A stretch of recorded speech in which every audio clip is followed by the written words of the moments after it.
자, 우리 오늘 은혜 받을 말씀은 마가복음 말씀입니다. 마가복음 2장 우리 13절에서 17절까지 말씀 같이 함께 교독하겠습니다. 신약성경 55페이지 정도에 있습니다. 마가복음 2장 13절에서 17절입니다. 제가 먼저 봉독합니다. 예수께서 다시 바닷가에 나가심에 큰 무리가 나왔거늘 예수께서 그들을 가르치시니라. 또 지나가시다가 알페오의 아들 레이가 세관에 앉아 있는 것을 보시고 그에게 이르시되 나를 따르라 하시니 일어나 따르니라. 그의 집에 앉아 잡수실 때에 많은 세리와 죄인들이 예수와 그의 제자들과 함께 앉았으니 이는 그러한 사람들이 많이 있어서 예수를 따름이러라. 바리새인의 서기관들이 예수께서 죄인 및 세리들과 함께 잡수시는 것을 보고 그의 제자들에게 이르되 어찌하여 세리 및 죄인들과 함께 먹는가. 함께 예수께서 들으시고 그들에게 이르시되 건강한 자에게는 의사가 쓸데없고 병든 자에게라야 쓸데있느니라. 나는 의인을 부르러 온 것이 아니요 죄인을 부르러 왔노라 하시니라. 아멘. 오늘 이 본문을 가지고 따라합시다. 예수가 있는 곳. 예수가 있는 곳이라는 제목으로 은혜를 좀 나누려고 해요. 철야 때까지는 없었는데 또 순종해 주셔서 또 이건 우리 청년들이 만든 것 같은데 이렇게 아름답게 트리가 섰네요. 이게 왜 섰을까요? 2000 years ago, 그렇죠? 예수님이 이 땅에 오셨기 때문에 2000년 전에 예수님이 오신 것은요, 여러분 누구도 부인할 수 없고 역사도 부인할 수 없는 사실이고 팩트예요. 분명히 우리 주님은 오셨습니다. 그리고 그 오신 주님께서 공적인 사역을 시작하시면서 가장 먼저 하신 일이 뭐냐면 제자들을 부르신 거예요. 제자들을 부르신 일을 가장 먼저 하셨어요. 그러면서 우리는 뭘 유추할 수 있고 깨달을 수 있어요? 2000년 전에 이 땅에 오신 주님은 우리를 부르기 위해서 오셨구나. 12 제자들로 대표되지만 사실 지금 우리가 그 제자의 바운더리 안에 있는 것이고 주님은 죄인인 우리를, 의인인 우리를 부르러 온 게 아니라 의인은 없대 하나도 없다고 했으니까 죄인인 우리를 부르시기 위해서 오신 것이구나 라는 것을 깨달을 수 있다는 거죠. 다시 말해 죄에서 우리를 생명으로 부르시기 위해서 2000년 전에 오셨고 우리는 아무리 잘 살고 좋고 행복하고 어제 우리 예나 결혼했는데 결혼하자마자 또 오늘 주일날 그쵸? 세상에 여기서 싱어를 쓰고 있어요. 뭐 퍼펙트한 형제, 퍼펙트한 자매를 만나서 퍼펙트한 가정을 이루고 너무 행복한 것 같아도 그 안에 상처와 상함이 있어요. 아직 안 살아봐서 모르죠? 있어요. 그 상함과 상처에서 우리를 회복과 치유로 부르시기 위해서 2000년 전에 오신 것이고 좋은 옷, 좋은 차, 좋은 피아노, 좋은 이렇게 환경, 눈에 보이는 모든 것들. 그러나 모든 것이 사라지죠. 사라질 세상에서 사라지지 않는 영원한 나라로, 영원한 나라가 있어요. 그 영원한 나라로 우리를 부르시기 위해서 오신 거라는 겁니다. 그래서 그런지 성경을 보면 예수님이 가는 곳곳마다 많은 사람들이 모여들었어요. 자, 제가 분명히 서두에 뭐라고 그랬어요? 예수님은 우리를 부르러 오셨어. 죄인인 우리를 부르러 오셨어요. 그렇죠? 그리고 성경에 보니까 아니나 다를까 예수님이 특히 부르지도 않았는데 제자들만 불렀잖아. 근데 막 얘들아 여봐라 나를 따라라 그러지도 않았는데 예수님이 가는 곳곳마다 사람들이 많이 모이네. 이것은요 우리가 뭘 생각할 수 있냐면 예수님의 기적의 어떤 소문을 듣거나 그 기적을 경험했거나 그리고 예수님이 하신 일 때문에 사람들이 모여든 거죠. 그러면 이것은 뭐예요? 예수님이 행하신 기적과 예수님이 행하신 능력은 곧 뭐다? 그것 자체가 우리를 부르시는 것이다. 소경의 눈을 뜨게 하고 앉은 뱅이를 일으키고 손 마른 자의 손을 펴신 것이 그분은 기적을 행하고 우리를 도우신 거지만 한 사람을 도우신 것이고 소경 바디메오를 도우신 것이고 혈병 여인을 도우신 거지만 사실은 뭐예요? 그 하나의 사건을 통해서 지금 수많은 죄인들을 우리를 부르고 계시는 거예요. 공생의 기간 동안 티칭, 프리칭, 힐링, 예수님이 하신 3대 사역이죠. 그 세 가지 사역 자체가 우리를 부르시는 부르심이었다. 오늘 본문인 마가복음 1장 21절 이하에는요, 회당에 있는 귀신 들린 사람을 고쳤어요. 그러니까 제가 많은 본문이 있지만 마가복음을 택한 게 우리 마가 형님은요, 아주 그냥 심플해. 내용을 길게 안 쓰셔. 똑같은 공간복음에 있는 사건들을 아주 쌈박하게 그냥 요약해서 짧게 설명해 주셔가지고 너무 좋아, 이 마가복음이. 그래서 마가복음을 택했는데 1장부터 한번 보면 1장 21절 이하에 예수님이 회당에서 귀신 들린 사람을 고쳐요. 그러자 27절, 28절에 소문이 납니다. 한번 읽어볼까요? 시작. 다 놀라 서로 물어 이르되 이는 어찌미냐 권위 있는 새 교훈이로다. 더러운 귀신들에게 명한즉 순종하는도다 하더라. 예수의 소문이 곧 온 갈릴리 사방에 퍼지더라. 네, 그냥 귀신을 내어 쫓았더니 그 소문이 온 갈릴리에 퍼졌어요. 이것은 뭘 반증해요? 퍼진 소문을 듣고 예수에게로 나왔다라는 거죠. 또 29절 이하에는요, 회당에서 나오신 예수님께서 이제 회당에서 나와서 귀신을 내어 쫓고 회당에서 나와서 베드로의 장모를 고치세요. 여기서 우리는 베드로가 결혼했다라는 증거를 찾을 수 있죠. 자, 마가복음 1장 31절 33절 한번 볼까요? 시작. 나아가사 그 손을 잡아 일으키시니 열병이 떠나고 여자가 그들에게 수종드니라. 저물어 해 질 때에 모든 병자와 귀신 들린 자를 예수께 데려오니 온 동네가 그 문 앞에 모였더라. 그냥 베드로의 장모의 열병을 고쳐줬을 뿐인데 어떻게 됐어요? 온 소문이 퍼지면서 온 동네의 사람들이 다 예수에게로 모여들었다.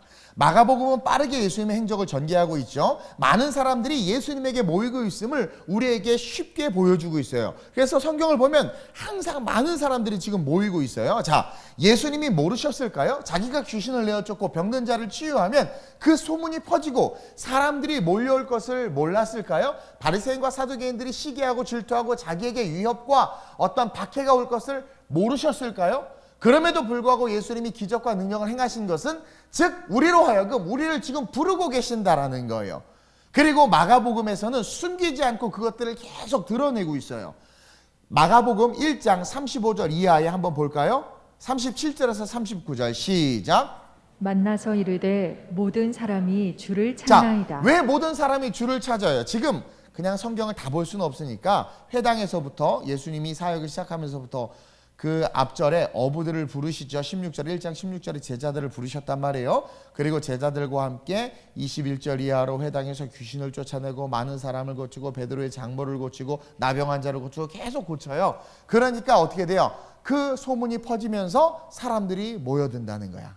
그러면서 만나서 이르되 모든 사람이 주를 찾나이다. 계속 시작. 이르시되 우리가 다른 가까운 마을들로 가자. 거기서도 전도하리니 내가 이를 위하여 왔노라 하시고 이에 온 갈릴리에 다니시며 그들의 여러 회당에서 전도하시고 또 귀신들을 내쫓으시더라. 예수님, 많은 사람들이 예수님을 찾아요. 그랬더니 예수님이 그들을 물리시고 다른 마을로 가서 전도하시죠. 왜냐하면 예수님의 목적이 성취됐어. 복음이 증거됐고 그들이 예수를 알아. 그렇죠? 그러니까 이제 가까운 다른 마을로 가자. 내가 거기서도 전도하리니. 앞에 일어난 사건, 사람들이 모인 사건을 뭘로 표현하고 있냐면 전도로 표현하고 있어. 그러니까 예수님은 기적을 행하시고 능력을 행하신 모든 것들이 무엇과 이어지기를 원해요? 전도와 이어지기를 원하고 일단 복음을 들은 자들은 이제 선택권이 우리에게 있는 거야. 내가 믿으면 능력이 임할 것이요. 믿지 아니하면 예수와 상관없는 거야. 복음을 들었음에도 그러한 자들은 구원받을 수 없어요. 어쨌든 그렇게 듣고 많은 사람들이 모인 것을 아시고는 그들을 피해서 도망간 게 아니에요. 이제 예수가 그들에겐 전파됐지. 그러니까 우리 가까운 다른 마을로 가자. 내가 거기서도 전도하리니 하고 온 갈릴리 다니시면서 여러 회당에서 전도하시고 귀신들을 내어 쫓았단 말이에요. 그랬더니 거기서도 또 모이고 계속 모이고 있어요. 그러면서 고치고 치유해 주시면서 사람들이 모이는 모습을 성경은 우리에게 보여주고 있다라는 거죠. 그리고 마가복음은 우리의 시선을 지금 어디로 om기느냐? 제사장에게로 옮겨. 자, 지금 나병 환자를 치유하시고 그를 제사장에게 보내 깨끗하게 된 몸을 보이라고 명령하고 있어요. 자, 마가복음 1장 42절 이하인데 예수님이 지금 35절에서 성경 보시면 돼요. 소제목에 전도 여행을 떠나시다 그렇게 나와요. 많은 사람들이 모였으니까 이제 됐다. 다른 마을로 가자. 거기서도 복음을 전하고 그 복음 전하는 것은 주 예수를 믿으라가 아니에요. 지금은 기적과 능력이에요. 우리의 니들을 채워주고 있단 말이에요. 그러면서 예수가 메시아임을 드러내고 있어요. 그러니까 또 사람들이 모여요. 자, 모이는 그 사건 속에서 40절에 한 나병 환자를 만나게 되고 그 나병 환자의 믿음을 통하여 그를 고치죠. 근데 재밌는 건 이제 그 모인 사람들에게 예수님이 어떤 분인지를 구체적으로 알리려고 하시는 거야. 그러면서 뭐라고 말하냐면 다른 병든 자를 치유한 것과는 다르게 이 나병 환자에게는 뭐라고 말하냐면 네 몸을 제사장에게 가서 보이라는 거야. 자, 마가복음 1장 42절 44절 시작. 곧 나병이 그 사람에게서 떠나가고 깨끗하여 진지라. 곧 보내시며 엄히 경고하사 이르시되 삼가 아무에게 아무 말도 하지 말고 가서 내 몸을 제사장에게 보이고 내가 깨끗하게 되었으니 모세가 명한 것을 들여 그들에게 입증하라 하셨더라. 자, 이제 우리 주님이 한 단계 점진적으로 말씀을 통해서 자기 자신을 드러내시는데 여기서 중요한 것은 뭐냐면 우리를 부르신 주님은 우리가 그냥 자 기적과 능력만을 맛보고 너무 좋다. 나 이제 고침받았어. 우리 자식 대학 들어갔잖아. 우리 남편 방황하다가 도박 끊고 술 끊고 착한 남편이 됐어. 너무 감사해. 함으로 말미암아 니드가 채워진 것에 만족하고 멈춰져 있기를 원치 않는다라는 거야. 먼저는 연약한 우리를 사랑하셔서 우리에게 축복해 주시고 니드를 채워주시지만 궁극적으로 우리 주님은요 우리가 교회 앞에 말씀 앞에 서기를 원하신다라는 거예요. 그래서 이 문둥 나병이 치유된 그 자에게 뭐예요? 제사장에게 가서 네 몸을 보이라고 이야기하는 거예요. 사실 성경에 나오는 이 문둥병은요, 나병은요, 다른 병들과는 조금 달라요. 유대인들은 이 문둥병을요 저주라고 생각했어요. 그래서 그 병이 어떻게 하다 보면 문둥병이 낫기도 했어요. 예전에 정말 뭐 어떻게 아무 치료도 안 했는데 낫기도 하고 혹은 어떤 약재를 써서 낫기도 하고 안 낫고 계속 나병으로 있다가 죽기도 하고 그랬단 말이에요. 근데 나은 자들은 어떻게 해야 되냐면 제사장에게 가서 정결 예식을 행하고 공식적으로 제사장에게 너는 진짜 나병이 나았다. 깨끗하게 되었다. 다시 말하면 하나님이 너에게 내린 저주가 끊어졌다. 그것을 대표 제사장, 대제사장에게 가서 그것을 공인받아야 돼. 그래야 다시 사회 구성원이 될 수 있어요. 아웃사이더에서 인사이더가 될 수 있는 거예요. 그래서 예수님은 이 깨끗게 된 나병 환자에게 너 제사장에게 가서 네 몸을 보이라는 거예요. 그래서 그 정결권, 깨끗하게 된 것을 인정받고 그 정결권의 권한이 제사장에게 있다. 예수님이 고쳤는데 사실은 고쳐서 야, 너 깨끗해졌어. 괜찮아. 제사장에게 안 가도 돼. 왜냐면 유대인들은요 반드시 나병이 깨끗게 되면 정결 예식을 치러야 되거든요. 근데 사실 예수님이 율법의 완성이니까 내가 고쳤으니까 너 굳이 제사장에게 갈 필요 없어. 교회 다닐 필요 없어. 교회 없어져도 돼. 그냥 모이는 교회, 건물의 교회 없어. 이게 아니에요. 너는 가서 반드시 제사장에게 네 몸을 보여. 그러면서 결정권이 제사장에게 있다는 걸 인정해 주고 있어요. 지금 예수님이. 그가 율법에 의해서 깨끗게 된 게 아니라 예수에 의해서 깨끗게 되었기에 예수님이 율법의 완성자임을 드러내고 계시는 거예요. 하나님의 나라가 임했다는 것을 드러내는 거예요. 그러나 동시에 예수님은 구약의 율법을 폐하는 것이 아니라 모세가 명한 그 율법을 내가 완성하는 사람이다 라는 것을 가르쳐주고 있는 거예요. 그래서 그에게 모세가 명한 것을 드리라고 한 거예요. 이것은 예수님은 율법을 무시하는 분이 아니야. 그래서 여러분들이 가끔가다 구약을 무시하고 이전 것은 지나갔다. 예수가 왔기 때문에 옛날 것은 없다. 자꾸 그렇게 말하는 사람들에게 주님께서 경종을 울리고 깨닫게 하는 거예요. 자, 예수님은 율법을 무시하지 않고 예수님의 기적과 능력이 율법을 파는 게 아니라는 거야. 예수님이 많은 기적을 행하니까 바리새인과 사두개인들이 저거 뭐지 막 그러고 있었단 말이에요. 근데 이 정결 예식의 정결권이 제사장에 있다는 것을 인정하는 것을 통해서 주님은 교회와 유대 율법의 그 정통성을 받아들임과 동시에 그것이 소중하다는 것을 또한 우리에게 가르쳐주고 있는 거예요. 그래서 예수님의 기적과 능력은 율법을 파는 것이 아니라 완성하기 위한 것이다. 구약의 레위기 13장 14장은요. 집에 가서 읽어보세요. 지금 읽으면 실족하니까 어려워서. 자, 레위기 13장 14장을 통으로 보면 모세는요. 문둥병자들을 향해서 몇 가지 법을 만들어요. 그래서 문둥병이 딱 나오면 첫째로 제사장에 가서 저 깨끗해졌어요. 판정을 받아야 돼요. 그리고 깨끗해졌네? 그럼 너 정결 예식을 치르자. 그래가지고 살아있는 새 2마리와 백향목과 홍색실과 우슬초를 들여서 제사를 드려요. 그리고 8일 동안 있어. 그래도 발병이 안 하고 깨끗해지면 어떻게 돼요? 8일 후에 흠없는 어린 양, 어린 수양 둘과 암양 하나를 드리고 제사를 드림으로 제사장이 인정하고 이제는 사회 구성원으로 회복돼서 다시 살아갈 수 있는 거야. 그러니까 그 구약에서 정한 율법을 주님이 무시했다면 내가 너를 고쳤으니 깨끗함을 받았으니 그냥 인생 마음껏 가서 살아라 그랬을 텐데 그게 아니라 구약의 율법이 중요하다. 나는 그 권세를 인정한다 라고 이야기하는 거예요. 그리고 가끔가다 목사님들이 이 본문을 가지고 모세에게 뭐예요? 네 몸을 보이라 그리고 정한 것을 드리라 하는 것을 치료받았으면 헌금 내라 라고 착각하는데 그거 아니에요. 율법을 지키는 것이 중요하다라고 이야기하는 거예요. 그러나 율법을 지키는 게 중요하지만 치료된 게 율법대로 치료된 게 아니라 율법의 완성이신 예수님이 치료한 것이다. 그리고 그 예수님은 율법대로 행하라 명하심으로 자신이 율법을 통해서 율법을 완성하시는 분이심을 보여주시는 거예요. 즉 우리는 부르심으로 은혜를 받았다면 우리에게 주신 이 신앙생활의 삶을 결코 소홀히 해서는 안 된다라는 것을 가르쳐주고 있는 거예요. 자유주의는 율법의 완성을 절대로 누릴 수 없어요. 자유주의는 구원파 같은 그런 이단들은 내가 예수를 구주로 고백함으로 말미암아 내 모든 죄가 사해졌어. 근데 내 안에 죄에 대한 죄책감이 있다는 것은 예수 그리스도의 보혈의 능력과 그분의 십자가를 인정하지 않는 거야. 너 죄책감이 있으면 안 돼. 자유해야 돼. 주님은 다 아셔.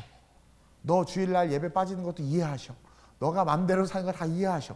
그러면서 우리에게 그렇게 자유를 주죠. 그것은 뭘 버리는 거냐면 율법을 버리는 건데 율법을 버리면 예수가 오실 수 없는 거예요. 예수님은 율법을 완성하러 오신 거예요. 이건 아주 놀라운 건데요. 자, 기적과 능력을 행해서 많은 사람들이 모였어요. 모인 그들에게 주님이 뭘 가르쳐 주냐면 너희가 예수로 말미암아 은혜와 능력 그리고 그 십자가의 구원의 은혜를 입었다면 너희는 그 안에서 자유하되 그 자유는 주님께서 말씀하신 말씀 속에서의 자유라는 거예요. 안식일을 거룩히 지켜라 라는 이 말씀이 구약의 율법으로 예전에 율법이기 때문에 폐기된 것이 아니라 예수님의 은혜, 율법이 완성되어졌기 때문에 더욱더 안식일을 사모하며 지켜야 되는 것이고 우리가 드리는 성례전이나 그런 예식들이 없어져야 되는 것이 아니라 예수님이 그 모든 것을 지키면서 완성하신 분이시기 때문에 그 예수님을 믿고 따른다는 것은 우리에게 있어서 이런 모든 성례전뿐만 아니라 교회 안에서 하나님께서 우리에게 명령하신 이 모든 것들이 너무나도 중요하고 소중하다라는 거예요. 그래서 그것을 지키는 자들이 뭐예요? 진정한 구원을 이룰 수 있는 자들이라는 거예요. 어쨌든 일단 여기에 방점을 하나 두고 전과 마찬가지로 주님은 계속해서 그런 일들을 행하셨어요. 그리고 소문이 퍼지고 많은 사람들이 몰려오고 있습니다. 자, 45절 하반절을 보니까 오늘 본문 시작. 사방에서 사람들이 그에게로 나아오더라. 네, 그러니까 예수님은 우리에게 계속 나와서 복음을 전하고 기적을 일으키면서 계속 나오게 하는데 나온 그들이 원한 것만 얻고 돌아가는 것이 아니라 유대인들에게 복음을 전했단 말이에요. 예수님은 그 유대인들에게 너희들이 은혜를 입었다면 그 입은 은혜로 말미암아 너희가 율법과 멀어진 삶을 돌이켜서 하나님에게로 가까이 나오라고 가르치고 있는 거예요. 제사장에게 몸을 보이라, 성전으로 나와라. 그러면서 그 마음의 중심을 하나님에게 두라. 이스라엘 백성들이 바알과 아세라를 섬기고 하나님과 자꾸 멀어졌던 이유가 뭐냐면 하나님의 율법을 싫어했기 때문이거든요. 율법은 못 지켜. 우리가 절대 못 지켜요. 율법을 지키려고 하면 절대 못 지켜. 근데요, 하나님을 사랑하잖아요? 그러면 그냥 살아가는 사람이 율법이 지켜져. 사랑하면 지켜지는 거예요. 근데 사랑하지 않으면 너무 힘든 거예요. 그게 율법이에요. 그러니까 하나님을 사랑하지 않으니까 율법이 너무 버겁고 무거워진 거야. 근데 하나님을 사랑하면 너무 쉬워지는 그 율법, 그리고 그 율법의 완성으로 오실 예수님이 있었기 때문에 하나님을 사랑함으로 말미암아 오신 예수로 어떻게 되는 거예요? 완전한 구원을 누리는 그러한 크리스찬들이 되라, 우리에게 이야기하고 있는 거예요. 어쨌든 우리가 성경을 보면 은혜가 있는 곳에, 기적이 있는 곳에, 예수가 있는 곳에 사람들은 모이게 돼 있어요. 모이게 돼 있어요. 근데 문제는 모인 그들이 다 죄인이고 문제와 아픔을 가진 자들이 모여. 따라서 우리는 첫째로 우리가 있는 곳에는 늘 죄인들이 있다는 것을 알아야 돼요. 옆 사람 잠깐만 봐요. 오래 보면서 실족하니까. 죄인이야, 죄인. 죄인. 가끔 그런 게 있어요. 목사님, 교회가 좋다고 그래서, 아름다운 우리 교회가 좋다고 그래서 왔는데 성도들 수준이 생긴 것부터 보는 순간부터 부담이고, 지나가다가 발 한번 이렇게 밟았다고 욕을 하고, 이 교회는 썩었어. 아니야. 여러분, 은혜가 있는 곳일수록 죄인들이 모여. 이게 은혜. 내가 그래서 어제 위로를 많이 받았어. 말씀은 묵상하다. 보세요. 오늘 본문에도 주님이요, 누구랑 밥을 먹냐면 많은 죄인과 세리와 식사를 하고 있어요. 마가복음 2장 15절에 시작. 그의 집에 앉아 잡수실 때에 많은 세리와 죄인들이 예수와 그의 제자들과 함께 앉았으니 이는 그러한 사람들이 많이 있어서 예수를 따름이러라. 그러니까 그러한 사람들이 많이 있어서 세리와 죄인들, 그들이 지금 뭐예요? 예수를 따르고 있다라는 거죠. 그러니까 예수를 따르는 대부분의 사람들이 죄인이었다라는 거예요. 세리와 같은 병자들이었다라는 거예요. 제가 예전에 섬기던 교회에서 어떤 성도가 아까 말한 것처럼 그런 말을 해요. 목사님, 어떤 성도가 정말 꼴 보기 싫어서 교회 나오기 싫어요. 전 이제 부교역자였어요. 꼴 보기 싫어요. 그런 말 종종 들어봤을 거예요. 우리 교회에 저 성도만, 저 집사만 없으면 우리 교회가 참 잘 될 텐데. 그 사람은 당신을 그렇게 생각하고 있을 수 있다는 걸 꼭 기억하세요. 그리고 제가 이제 개척했잖아요. 2007년도 성남시 수정구 복정동에. 개척을 하고 나서 얼마 지나지 않아서 어느 날 누군가가 저에게 이런 말을 하더라고요. 목사님, 쟤는 왜 저래요? 저한테 그러는 거예요. 그래서 왜 했더니, 아니 목사님 밑에서 5년 동안 신앙생활 했다면서요. 근데 쟤는 왜 이렇게 인격이 풀이해요? 막 그러는 거예요. 제가 생각해보니까 정말 그래. 지긋지긋하게 안 바뀌어. 그리고 풀이해. 근데 지긋지긋하게 교회를 안 떠나고 붙어있어. 막 그런 이야기를 종종 듣고, 세상이 지금 한국교회를 향해서 뭐라고 말하냐면, 아니 교인들이 왜 저래? 크리스찬들이 왜 저래? 그래요. 그런 얘기들 많이 듣죠. 근데 여러분 성경 보세요. 예수님 곁에 누가 있었어요 지금? 일단 제자들부터 문제아였어. 지금 마가복음 1장 16절에서 제자들을 한번 부르시고, 그리고 오늘 본문에서 또 다른 제자 세리 마태를 부르는 장면이에요. 어쨌든 이 제자들부터가 문제하였죠. 예수님 팔아버리고, 예수님 잡혀가니까 도망가고, 예수님 말 하나도 안 듣고 안 믿고. 그리고 또 예수님 곁에 있던 자들이 누구였어요? 막 기적과 능력을 체험해서 쫓아다녔지만, 예루살렘 입성할 때 종려나무 흔들었지만 나중에 어떻게 해요? 돌 들고 던진 놈들이 예수님 곁에 있었던 자들이에요. 그러면서 우리가 꼭 기억해야 될 이 첫 번째가 바로 은혜가 있는 곳에 의인들이 있는 게 아니라 죄인들이 있다. 그래서 누가 교회가 왜 저래? 아니 교회 좋은 줄 알았더니 안에 다 이상한 사람들만 있어. 그럴 때 얘기하세요. 은혜가 있는 곳엔 죄인들이 있다. 그래서 교회는 사람 보고 다니는 게 아니에요. 지체 보고 다니는 게 아니에요. 그래서 가끔 가다 난 저 집사님 때문에 교회 가기 싫어. 자, 우리의 시선이 틀린 거야. 여러분, 예수님 곁에는 막 다들 그냥 하나같이 부담스러운 애들만 있었어. 그러니까 바리새인들이 자꾸 정죄했잖아요. 바리새인들도 지금 뭐만 보면, 제가 얘기했죠. 바리새인들과 사두개인들이 예수님을 쫓아다녔던 건 그들이 예수님의 말씀을 좋아했고 예수님을 좋아한 거예요. 근데 격이 달라. 자기네들은 비단 옷 입고 그래도 좀 사회적인 나름 이게 규모가 있는데, 예수님이 자꾸 자기네들이 천하게 여기는 죄인과 세리들하고 자꾸 이렇게 어울려 다니니까 그게 싫은 거야. 그게 싫으니까 목사님 이렇게 순댓국, 그 지저분한 순댓국을 좋아해. 나는 파스타가 좋은데. 격이 다른 거야. 그러니까 자꾸 나랑 밥을 안 먹자고 그래. 이것처럼 똑같은 거예요. 이게 나눠지는 거예요. 근데요, 그러면 싫으면 예수님에게 오지 않아야 되는데, 바리새인과 사두개인들이 자꾸 예수님 주변에 머물렀던 것은 예수님이 좋았는데 그들의 시선에 누군만 보고 있었어? 예수님 곁에 있는 사람들만 보고 있었던 거예요. 그래서 예수님에게로 꼴이 나지 못했던 거예요.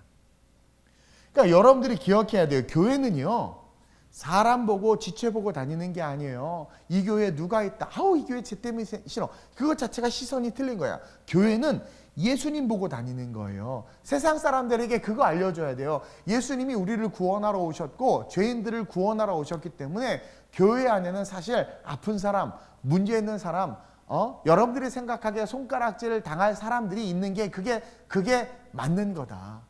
그리고 여러분들도 교회는요 사람 보고 다니는 게 아니라 예수님 보고 말씀 보고 다니는 거예요. 말씀이 좋고 은혜가 되는 교회에 다니는 것이고 그런 교회에 성도들이 많이 모이죠. 근데 많이 모이는 성도들이 다 좋을 것 같아요. 그런 교회 아니에요. 예전에 여의도 순복음교회 막 부흥하고 할 때 온 많은 사람들 대부분 냄새나는 거지들, 아픈 사람들, 병든 사람들, 귀신 들린 사람들이었어.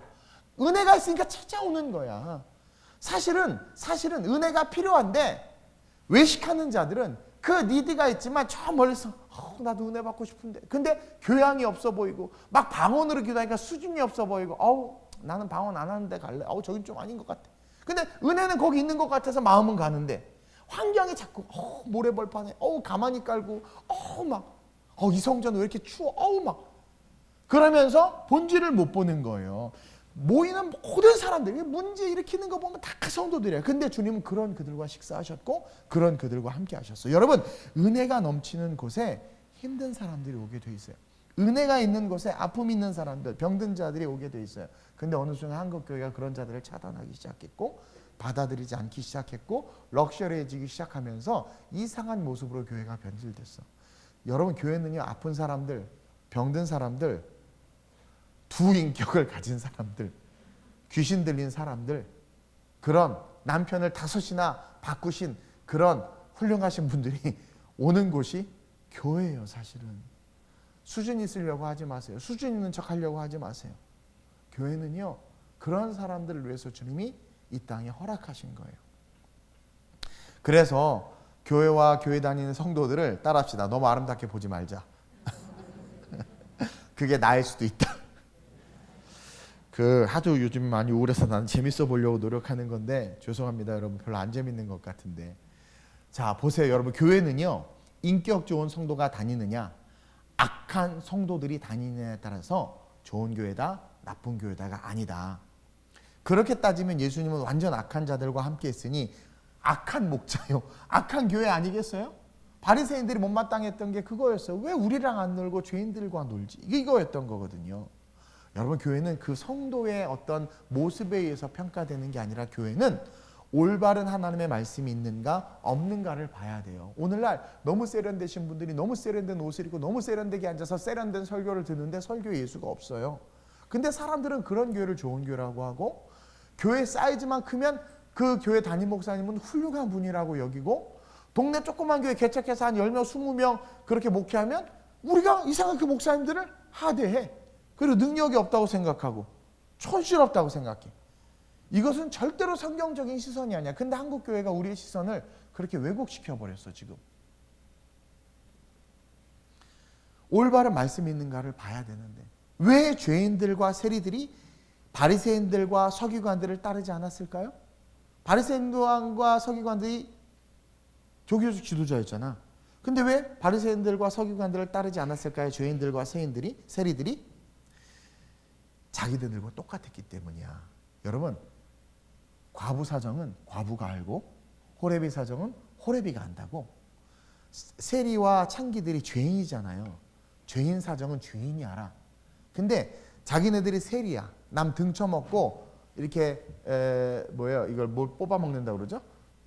난 그런 용어를 잘 몰라요. 못 뽑아 먹는다 그러죠? 등골을 빼먹는다 그러나? 생각이 났어요. 막 이렇게 막 뽑아 먹잖아요. 그러니까 세리들이 그게 죄인 걸 알아요.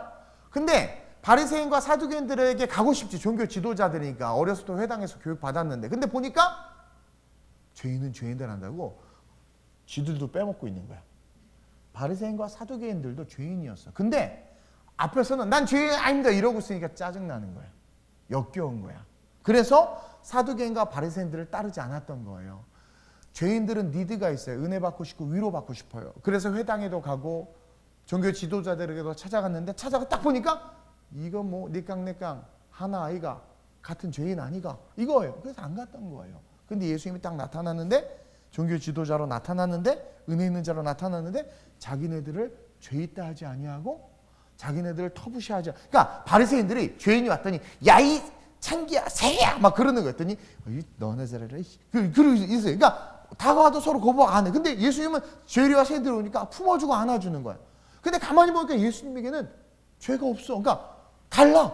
그러니까 저분이구나 하고 다 달려. 교회는 그래야 돼. 그래야 돼요. 그러니까 교회는요, 성도의 인격이나 성도의 수준이나 누가 다니냐 안 다니느냐가 아니라 강단에서 교회 안에 하나님의 말씀이 살아있느냐 살아있지 않느냐. 저도 죄인이에요. 저도. 그러니까 그 목사를 보는 게 아니라 목사를 보고 교회 다니면 망해요. 성도를 보고 교회 다녀도 망해요. 말씀이 살아있는지 하나님의 말씀이 움직이고 있는지를 볼 수 있어야 된단 말이에요. 그러니까 아니 지나나 똑같은데, 그래서 바리새인과 사두개인들에겐 가지 않은 거예요. 율법 안에서 종교적으로 착취하고 억압하면서 같은 죄를 지은 죄인이니까, 죄진 자들이 아니까. 근데 예수님이 아닌 거를 그들이 딱 보는 거야. 그래서 예수님에게로 막 나아오게 된 거예요. 심지어 서기관과 바리새인도 왜 예수님에게 나간 줄 아세요? 자기네들이 죄인이기 때문에 나간 거예요. 자기네들도 자기네들을 알아요. 그래서 목회자들 그런 경우 있어요. 이렇게 막 이렇게 상처받고 힘들고 또 이렇게 죄짓고 연약한 분들도요, 은혜 있는 그런 정말 그런 분들에게는 가요. 또 이렇게 같은 동종업계의 내막을 아는 사람들이요, 또 서로 알잖아요. 이게 그만 얘기합시다. 은혜가 안 돼.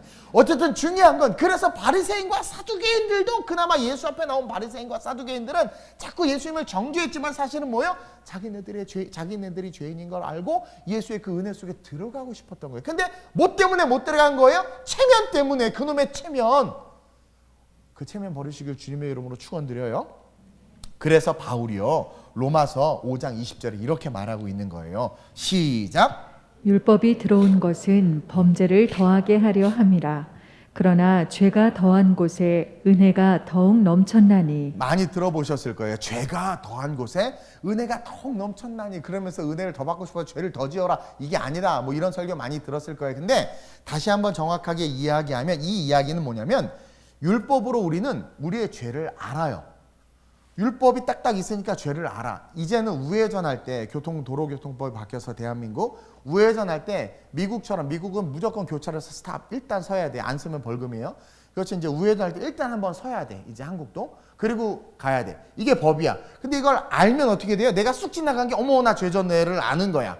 근데 내가 안 알려주면 우리 김나희 전사님이나 문희 전사님 맨날 그냥 갈 거예요. 몰랐으니까.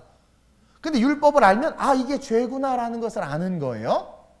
근데 그런 죄인인 내가 그 율법 때문에 죄가 너무 큰 자기 자신을 발견하는 거죠. 오, 내가 이렇게 죄를 많이 졌었어? 근데 예수님이 나를 그냥 값없이 용서해 주는 거야. 그러니까 죄를 조금 지면 예수님의 사랑이 그렇게 크게 안 느껴지는데, 이빨이 죄의 장아찌가 되어 있는 상태에서 그냥 네 죄를 없다 하겠다. 그러니까 너무 은혜가 큰 거예요. 그거 율법이 들어온 것은 범죄를 더하게 하려 함이 아니라 더하게 하려 함이라. 그러니까 죄를 깨닫게 하려 함이, 죄를 알게 하려 함이다. 그러나 죄가 더한 곳에 은혜가 더욱 넘쳤나니. 그것처럼 예수님의 사랑을 깨닫는 순간 죄가 많을수록 더 큰 은혜를 경험하게 되는 거죠. 그래서 은혜가 있는 기도원에 이상한 분들이 많이 모여. 죄가 많은 분들이.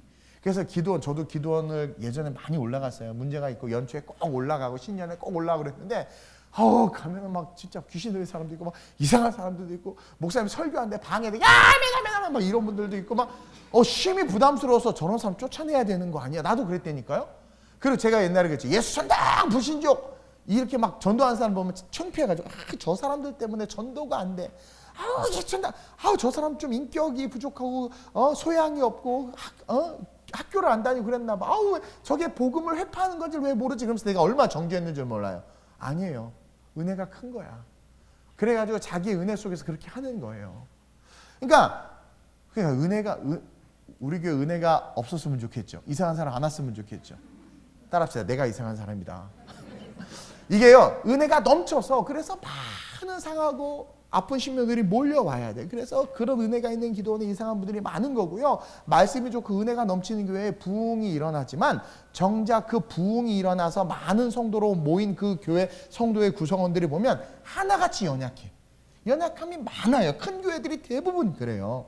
그래서 우리가 자꾸 누구누구 때문에 상처받는다, 나가고 싶다, 나간다, 떠난다, 만다 그렇게 말하는데 그게 아니라 우리는 이렇게 말을 해야 돼요. 예수님 때문에, 말씀 때문에, 복음 때문에 난 교회 다닌다. 이 교회에 있는 것이다. 아니 교회가 뭐 본이 되고 덕이 돼야 되지 않아? 맞아. 근데 교회가 본이 되고 덕이 되는 게 아니라 예수님은 능히 본이 되고 덕이 되셔. 그 예수님을 사랑하기 때문에 연약한 사람들이 모인 곳이 교회예요. 그래서 교회는 연약할 수밖에 없어요라고 세상에 정직하게 또 이야기하고 완전하신 예수님을 향해서 우리는 나아가야 되는 존재임을 알려주기 시작할 때 사회가 교회에 대해서 갖고 있는 시선들이 조금은 바뀌지 않을까. 여러분들이 이것을 알고 세상 사람들과 이야기하고 대화했으면 좋겠어요. 연약하고 작지만 그렇기 때문에 우리가 그 복음 있는 말씀 있는 교회로 가는 것이다. 세상은요 우리의 구성원들과 우리의 어떤 인격이나 우리의 어떤 수준으로 우리를 판단하고 말하지만 여러분 일단 우리 그냥 다 죄인이에요. 그 죄인인 우리를 사랑해 주시는 주님이 계시는 곳이 이곳이기에 우리는 이곳에 있는 거예요.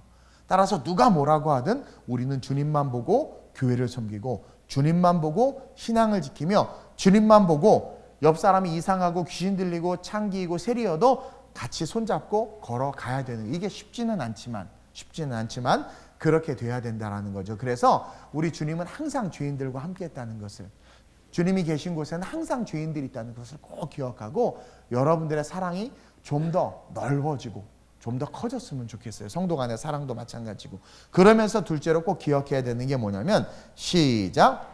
예수가 있는 곳에는 제자들이 있다는 사실입니다. 이게 점진적 성장인데 자 그런 죄인들이 다 모였단 말이에요. 자 그런 상황에서 성경 본문의 이 13절은 우리의 시선을 지금 갈릴리 바닷가로 이끌어가. 자 먼저 예수님은 갈릴리 바닷가에서 제자들 몇을 택하셨어요. 그리고 나서 갑자기 많은 기적들을 행하시고 사람들이 많이 모이게 하셨어. 모이는 상황을 연출하셨죠. 근데 다 죄인들이야, 죄인들. 근데 그 죄인들이 모이는 그 모임 속에서 하나님 갑자기 죄인 중에 죄인인 세리 하나를 불러. 나를 따르라고. 죄인의 대명사예요, 세리는. 그 세리인 마태, 레위인 마태를 부르는 거예요. 그가 세관에 앉아있다라는 표현을 썼죠. 보니까 14절에 세관에 앉아있는 것을 보시고 이것은 그의 인생과 삶이 죄의 자리에 머물러 있다라는 거예요. 근데 죄의 자리에 머물러 있는 그 세리를 부르는 거예요. 그리고 17절에 이렇게 말씀하세요. 시작. 예수께서 들으시고 그들에게 이르시되 건강한 자에게는 의사가 쓸데없고 병든 자에게라야 쓸데있느니라. 나는 의인을 부르러 온 것이 아니요 죄인을 부르러 왔노라 하시니라. 나를 쓰라는 거예요, 예수님이. 죄인인 우리 교회 안에는 다 죄인들이 모여요. 저도 죄인이었어요. 아유, 이름 말할 수 없어요. 거의 짱아치였어요. 근데 그런 우리를 부르세요. 예수님이 쓰시는 자는 특별하고 특출한 자가 아니에요. 부르심에 반응하는 자라는 거예요. 철야 예배 설교를 꼭 다시 한번 들어보세요. 작은 것으로부터 시작하는 거예요. 주님의 모든 사역은 죄인을 부르시는 사역이라고 그랬죠? 기적과 능력을 행함으로 죄인들이 왔잖아요. 병든 자들이 왔잖아요. 그러니까 주님의 모든 사역은 죄인을 부르는 사역이고 그렇게 모인 죄인들에게 주님은 동일하게 오늘도 14절과 같이 나를 따르라고 말씀하세요.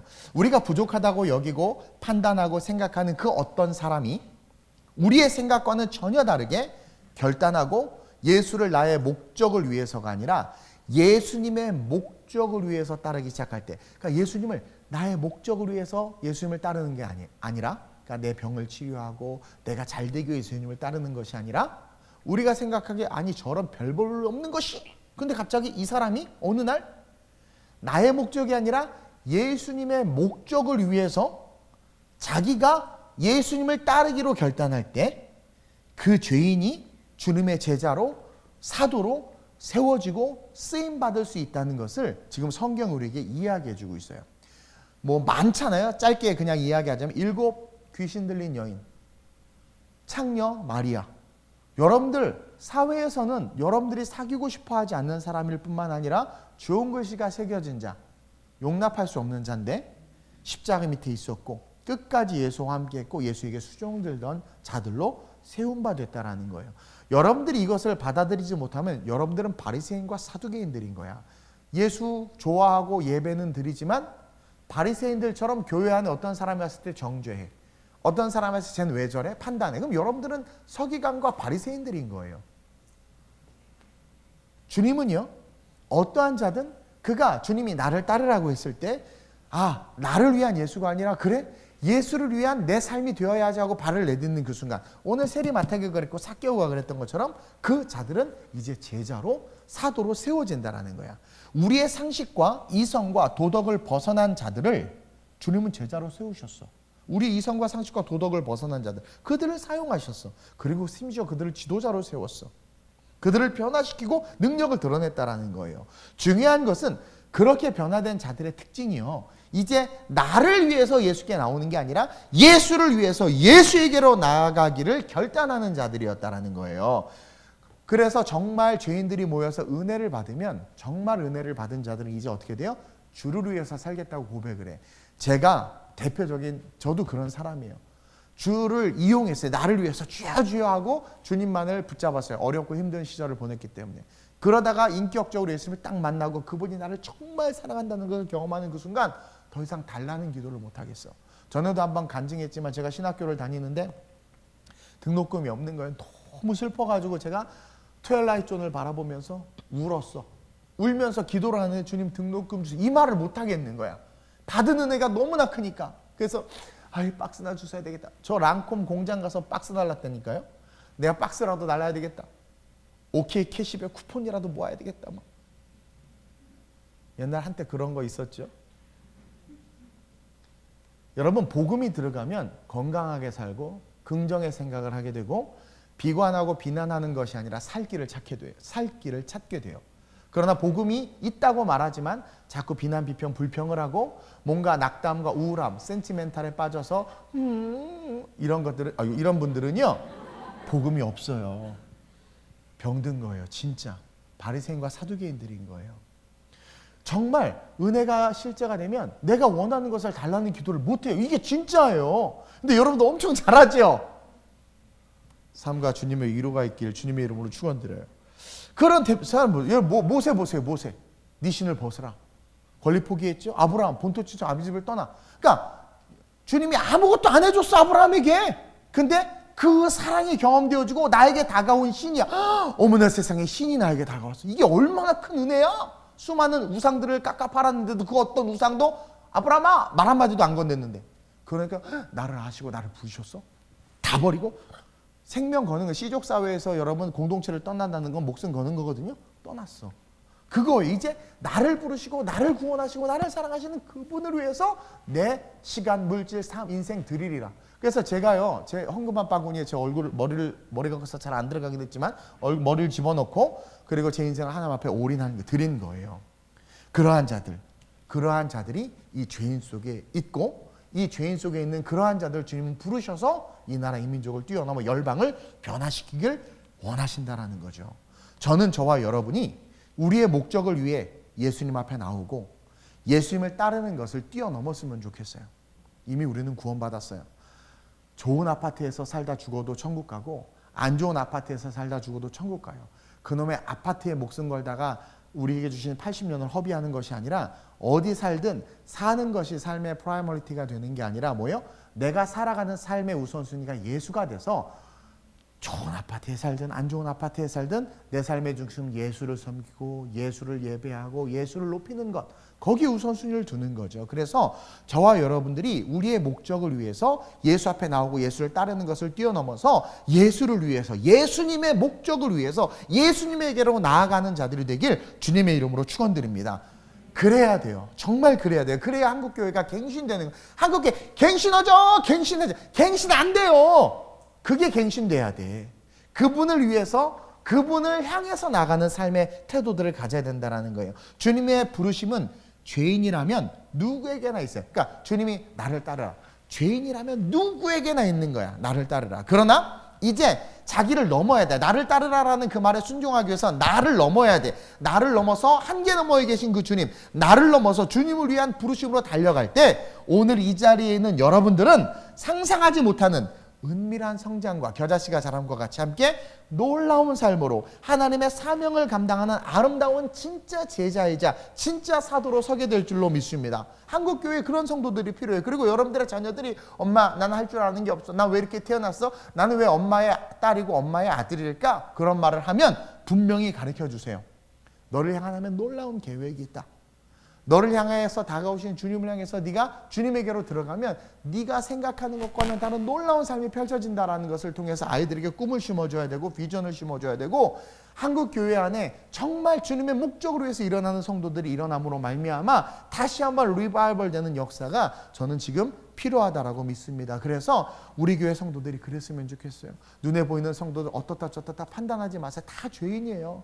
다 죄인이고 우리는 그냥 다 죽어 없어질 존재들인데 여러분들이 오늘 아름다운 우리 교회에 모인 건 각자의 교회가 모든 교회가 다 마찬가지예요. 그 교회에 있는 은혜 때문에 모인 것이고 그 교회에 있는 하나님의 말씀 때문에 모인 거예요.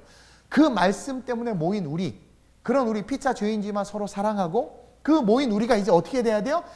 종을 통해서 주시는 말씀에 나를 따르라 하는 세미한 음성을 듣고 내 목적을 버리고 당신의 목적으로 해서 내가 나가겠습니다. 마태가 세 잔을 걷어치워버리고 벌떡 일어나 예수를 쫓았잖아요. 그것처럼 그 결단이 필요한 시대예요. 그럴 때 하나님은 마지막으로 그 부르심을 통해서 우리를 향한 기대를 숨기지 않아요. Jesus loves you and offers a wonderful plan이라는 말들이 있죠. 전도할 때 하나님 우리를 사랑하시고 우리를 위한 놀라운 계획을 갖고 계신단 말이에요. 제가 영어를 좀 틀릴 수 있어요. 그걸 가지고 막 댓글 달고 막 저를 힘들게 하지 마세요. 그냥 그러려니 하세요. 저는 뉴욕에 대한 꿈을 꾸고 있기 때문에 안 되는 걸 자꾸 하려고 하는데 자꾸 이렇게 저한테 태클 거시는 분들이 많아가지고 제가 마음이 상해요. 나 영어 못해요. 그래요? 갑자기 생각이 났는데 중요한 건 뭐냐면 하나님 우리를 사랑하시고 우리를 향한 분명한 목적을 갖고 계신다라는 거예요. 사형리에 나와 있는 거죠. 근데 숨겨져 있어요. 그게 숨겨져 있어요. 세리 마태에게 내가 너를 마태복음을 쓰게 할 것이다. 내가 너를 사도 중에 아주 멋진 사도로 세울 것이며 너를 따르는 자가 최소 3만 명은 될 것이고 너의 먹고 입고 쓰는 건 내가 다 채워줄 것이다. 이러지 않았어. Follow me 그랬을 뿐이야. 나를 따르라 그랬을 뿐이야. 그렇죠? 근데 따르기 시작하자 뭐가 드러나요? 마태를 향해서 하나님이 가지고 계시던 기대가 있어요. expect. 기대가 숨겨져 있어요. 근데 따르기 시작할 때 드러나는 거야. 주님 보여줘요. 그럼 따를게요. 보여줘도 안 따라 그런 놈들은. 우리 주님 너무 잘 아세요.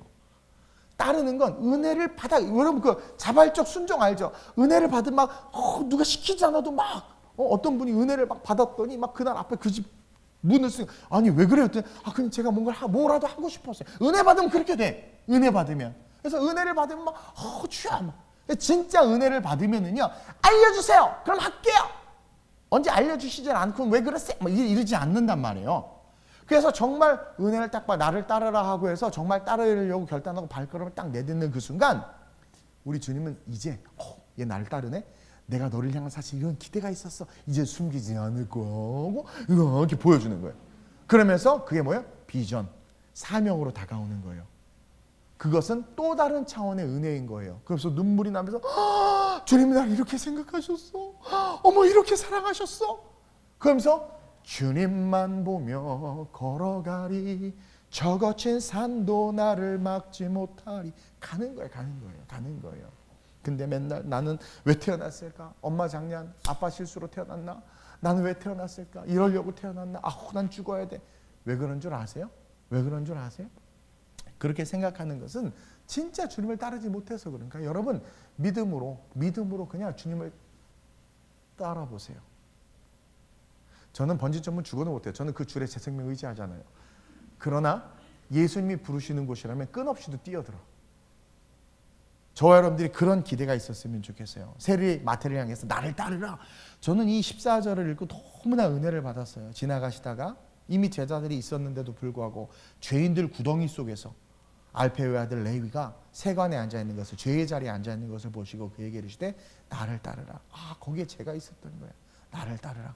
그러자 그가 일어나 따랐어요. 그러자 마태를 향해서 가지고 있던 주님의 계획을 숨기지 아니하시고 쫙 드러내셨어. 그게 성경의 요소 행과 행, 자간과 자간 속에 나타났단 말이에요. 나타나고 있단 말이에요. 여러분 그리고 한번 상상해 보세요. 나를 따르라고 마태를 향해서 이렇게 부르실 때 그 주님의 눈빛과 음성을 한번 상상해 보셨어요? 야, 날 따라라. 이렇게 했겠어요? 그 죄에 앉아 있어서 소망 없이 살아가는 그래서 나를 따르라고 했을 때 얼마나 따뜻한 눈빛과 얼마나 따뜻한 음성으로 이야기했겠어요? 그것을 우리는 보고 들을 수 있어야 돼요. 주님 우리를 정죄하지 않아요. 아유, 네 꼬라지를 봐라. 빨리 나를 따라. 이러지 않아요. 그냥 우리를 너무 우리 영혼을 보시기 때문에 너무나 긍휼히 여기시고 불쌍히 여기셔서 따르라고 해. 우리 주님이 지금 이곳에 계세요. 옆에 잠깐 보세요. 계세요. 안 보이지만 계세요. 우리는 죄인으로서 그 예수에 대한 소문을 듣고 알기 때문에 지금 달려 나와 앉아 있는 거 아니겠어요? 우리 예수에 대해서 듣고 알기 때문에 나와 앉아 있잖아요. 그러나 어느 순간 보니까 계속 그냥 앉아만 있는 거야. 구경만 하는 크리스찬 같은 거예요. 이제 나를 부르시는 주님에게로 달려가는 크리스찬들이 돼야 돼요. 그러기 위해서는 바리새인들과 사두개인들이 했던 것처럼 죄인인 것을 자꾸 정죄하면 안 돼. 우리가 그냥 다 죄인이에요. 피자 죄인이야. 근데 그것 때문에 우리가 은혜 속에 못 들어가는 거예요. 그래서 누구든 판단하고 평가하지 마세요. 저 역시 그럴 것이고 여러분들 그랬으면 좋겠어요. 그리고 세상에다 분명히 얘기해 줬으면 좋겠어요. 원래 교회는 아픈 사람들이 모여. 나 아픈 사람이야. 그렇게 연약한 사람이야. 그렇게 이야기하고 그런 나를 택하신 주님을 향해서 달려나갔으면 좋겠어요. 저는요, 디베랴 광야에 이제 5천 명이 앉아 있는데 한참을 예수님이 말씀하시고 배가 곱고 밥 먹을 때가 됐을 때 안 물어봤겠어요? 누구 도시락 좀 없어요? 먹을 것 좀 없어요? 안 물어봤겠어요? 근데 세상에 그 5천 명 중에 누구 하나 도시락 안 내놓네. 근데 그 꼬마아이 하나가 내놨죠? 여러분 이 한 사람이 됐으면 좋겠어요. 이게 헌금하라는 게 아니에요. 자기를 드리는 거야. 자기의 배 안 고파요? 꼬마아이가 배가 안 고파요? 더 참을성이 없죠. 더 인내하지 못해요. 근데 자기 한계를 넘었죠. 그거예요. 은혜가 크면 한계를 넘어. 봐라 이 어린아이도 그 큰 은혜 속에서 아니 애들은 배고프면 못 참아. 식기도도 안 하고 집어먹어요. 어른들은 꼬락하지만 참지 체면 때문에. 근데 그 꼬마아이가 자기가 먹고 참고 또 참고 드렸다라는 것은 한계를 넘은 거지. 그러니까 오늘 주님은 한계를 넘는 자기의 한계, 육신의 한계와 인간과 세속과 세상의 한계를 넘는 크리스찬들을 찾고 계신다는 거예요. 그러한 자들이 제자고 그렇게 일어설 때 어떤 역사가 일어나요? 우리를 향한 계획을 숨기지 않고 드러내시는 주님을 만나게 되고 내가 왜 태어났는지를 알게 되고 어디를 향해서 가는지를 알게 되고 어떻게 살아야 되는지를 알게 되기 때문에 그 다음날 직장 갔더니 너무나 신바람 나는 거예요. 왜? 그 직장 속에서의 신앙적 의미를 깨닫게 되고 친구들을 만나는 관계 속에서의 신앙적 의미가 새롭게 깨달아지는 거야. 먹어 빨리 먹어 빨리 죽어. 넌 언젠가 죽어. 한 번 죽는 것은 정해진 것이 그 후에는 심판이 있어. 너 나 만난 거 은혜다. 이빨 먹어라. 그리고 주일날 교회 가자. 이게 되는 거예요. 그러니까 삶을 살아가는 본질의 목적이 회복되면 모든 게 즐거워져요. 여러분 자신을 절대로 약하다고 혹은 악하다고 여기지 마세요. 혹은 내가 뭘 하겠어. 이런 식으로 여러분들 스스로를 비하하지 마세요. 중요한 건 여러분들이 어떠한 컨디션에 있든 주님은 우리를 부르신다는 거예요. 여러분들을 부르신다는 거예요. 그리고 부르심에 반응할 때 주님이 여러분들을 쓰세요. 저도 광야에 굴러다니는 나무떼기 같은 존재였는데 주님이 저에게 말씀하셨어요. 모세에게 내가 지시한 나무까지 그 나무까지를 던지라고 했어. 말씀이 선포돼서 던졌더니 60만이 살았죠. 그것처럼 하나님께서 우리에게 말씀하실 때 반응하면 우리가 광야에 굴러다니는 막대기 같을지라도 60만을 살리는 하나님의 도구로 쓰일 수 있다는 거죠. 저와 여러분들은 하나님의 놀라운 능력의 도구가 될 수 있다.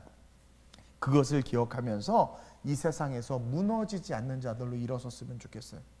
시험에 쓰러지지 않는 자들로 일어섰으면 좋겠고 고난에 굴복하지 않는 자들로 일어섰으면 좋겠고 저와 함께 홍해를 넘어 광야를 건너 영원한 본향인 주님 부르시는 그곳으로 주님 오시는 그날까지 여러분들과 걸어갔으면 좋겠어요. 누가복음 6장 46절 48절 말씀과 함께 말씀을 맺으려고 합니다. 큰 소리로 다 같이 시작. 너희는 나를 불러 주여 주여 하면서도 어찌하여 내가 말하는 것을 행하지 아니하느냐. 내게 나와 내 말을 듣고 행하는 자마다 누구와 같은 것을 너희에게 보이리라. 집을 짓되 깊이 파고 주추를 반석 위에 놓은 사람과 같으니 큰 물이 나서 탕류가 그 집에 부딪히되 잘 지었기 때문에 능히 요동하지 못하게 하리라. 아멘. 지금 동서사방에서 탕류가 몰려오고 있어요. 그리고 그 탕류에 부딪히는 모든 자들은 무너질 수밖에 없어요. 그러나 무너지지 않는 사람이 있는데 그게 누구예요?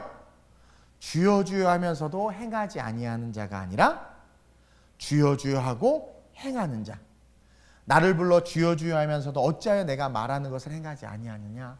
하나님을 향해서 달려나가지 못하는 자들은 모래 위에 집을 지은 자예요. 그러나 내 말을 듣고 행하는 자마다 누구와 같은 것을 너에게 보이리라. 누구와 같느냐? 바로 탕류가 동서사방에서 흘러남에도 불구하고 주초를 반석 위에 두었기 때문에 흔들리지 아니할 뿐만 아니라 쓸려고 내려가는 자들, 건지는 자들로 우리를 쓰신다라는 거죠. 주님 오실 날이 얼마 남지 않았습니다. 저와 여러분, 예수가 있는 곳에는 죄인이 모이고 우리가 죄인이기 때문에 예수 믿게 된 거예요.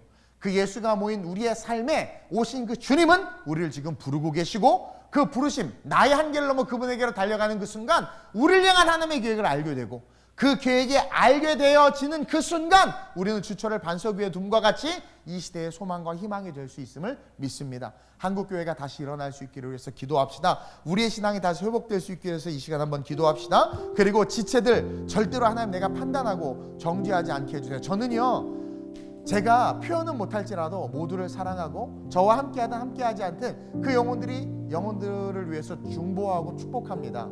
여러분, 그랬으면 좋겠어요. 우리가 그래서 내가 죄인임을 기억하며 바리새인과 사두개인 되는 것이 아니라 그냥 죄인들은 다 한 방향에서 주님만 바라봤어. 아름다운 우리 교회가 그런 교회 되게 하소서. 세상 사람들이 교회를 욕할 때 화를 내는 것이 아니라 그들에게 잘 설명하게 하되 우리가 죄인이기 때문에 모일 수밖에 없고 그래서 연약한 것들이 많지만 이 교회의 중심이 예수다. 그 예수에게로 가야 한다. 그 주님이 당신을 부른다. 그러면서 복음을 증거하는 그러한 우리가 될 수 있기를 위해서 오늘 말씀처럼 예수가 있는 곳 내가 있습니다. 내가 죄인입니다. 나를 제자로 부르시는 주님, 내가 나의 한결로만 당신에게로 갑니다. 나를 써주시고 나를 향한 계획을 알게 하시고 나로 말미암아 주초를 반석 위에 놓는 그런 인생 될 수 있게 해달라고 우리 주님을 한번 부르고 합심을 연신 말씀 놓고 기도합니다. 주여! 할렐루야. 좋으신 아버지 하나님, 예수님께서 2000년 전에 행하신 모든 기적과 이적은 많은 사람들을 부르시기 위함임을 보았습니다. 하나님, 그 많은 이적과 기적과 복음 전파를 통해 부족한 종 역시 우리 성도들 역시 예수 앞에 나왔습니다. 그러나 나왔음에도 시기하고 질투하고 나왔음에도 판단하고 정죄하는 모습, 예수를 알고 믿음에도 그 습관을 가진 것은 우리의 모습 속에 책망받는 바리새인과 사두개인의 모습이 있음을 봅니다. 하나님, 오늘 이 말씀과 함께 회개합니다. 하나님, 같은 죄인이 죄인을 정죄했습니다. 같은 죄인이 죄인을 판단했습니다. 오늘 세리의 집에 많은 세리와 죄인들이 모였는데 그들이 함께 식사했습니다. 서로를 비난하거나 힐난하지 않았습니다. 예수님도 그들과 함께 식사했지만 그들을 비난하거나 힐난하지 않았습니다. 그저 함께 식사했고 함께 했을 뿐입니다. 하나님, 우리가 죄인임을 다시 한번 기억하게 하시고 그런 우리를 사랑하시는 주님에게만 집중할 수 있는 아름다운 우리 교회 성도들 되게 하여 주옵소서. 그래서 성도들 간의 분쟁과 다툼과 아픔이 없게 하여 주옵소서. 비난과 시기와 질투가 없게 하여 주옵소서. 연약한 인격 때문에 상처 주고 상처받는 것 때문에 힘들어하지 않게 하여 주옵소서. 그냥 다 죄인입니다. 주님, 우리는 주님만을 바라보길 원합니다. 한국교회가 주님만을 바라보게 하여 주옵소서. 옆교회 뒷교회 보며 시기 질투하는 것이 아니라 오직 주님만 바라보고 주님을 의지함으로 말미암아 세상에서도 인정받는 교회로 거듭나게 하여 주옵소서. 세상에는 예수가 필요합니다. 이 세상 한복판에 예수가 필요하고 복음이 필요합니다. 하나님, 우리가 예수에게로 달려나가야 우리 한계를 뛰어넘어 주님에게로 나아가야 세상에 예수를 보여줄 수 있고 그들이 예수에게로 올 수 있습니다. 우리를 복음의 도구로, 한국교회를 복음의 도구로 다시 사용하여 주옵시고 아름다운 우리 교회 성도들을 복음의 도구로 다시 한번 써주시옵소서. 탕류가 몰려오고 있습니다. 하나님, 종말이 다가오고 있습니다. 흑암과 어둠이 다가오고 있습니다. 무엇을 주장하고 있는지를 돌아보게 하여 주시고 우리가 주초를 반석 위에 둘 수 있도록 말씀을 듣고 행하는 자 되게 하여 주옵소서. 오늘날 말씀을 듣고 판단하는 자들이 너무나 많습니다. 그 판단은 모래에 짐을 짓는 것이오니 주여 빨리 우리의 주초를 반석 위에 두을 수 있도록 성령이 함께 하시고 말씀에 순종함으로 주님의 영광을 드러내는 아름다운 우리의 모든 성도들 되게 하여 주옵소서. 하나님, 차가운 겨울이 오면 늘 우리의 인생을 한번 되돌아봅니다. 그러면서 우리의 인생의 끝도 또한 한번 묵상해 보게 됩니다. 우리가 웬 은혜고 웬 축복으로 예수 믿고 이렇게 이 자리에 있는지, 우리의 본질은 죄인인데, 우리의 아비는 죄인인데, 거짓인데, 그 거짓 속에서 죽을 수밖에 없는 우리에게 다가오셔서 완전한 생명을 주신 그 주님의 은혜를 어느 순간 우리는 새까맣게 까먹고 그 주님을 향해서 우리의 요구만을 요구하며 그 주님 안에서 죄인들이 모인 것이 당연한데 그 죄인들을 서로 비난하고 힐난하고 헐뜯었던 연약함들을 용서해 주시옵소서. 우리는 예수를 중심으로 모인 죄인들일 뿐입니다. 서로를 바라보면 아픕니다. 그러나 예수를 바라보면 은혜입니다. 회복입니다. 축복입니다. 바리새인들과 사두개인들처럼 예수님은 못 보고 자꾸 죄인들만 보고 세리들만 보고 창기들만 봐서 실족해서 예수 앞에 떠나가고 버림받는 자들이 되는 것이 아니라 우리는 예수만 보고 말씀만 바라보게 하셔서 죄인들끼리지만 화합하고 하나 되는 역사가 있게 하여 주옵소서.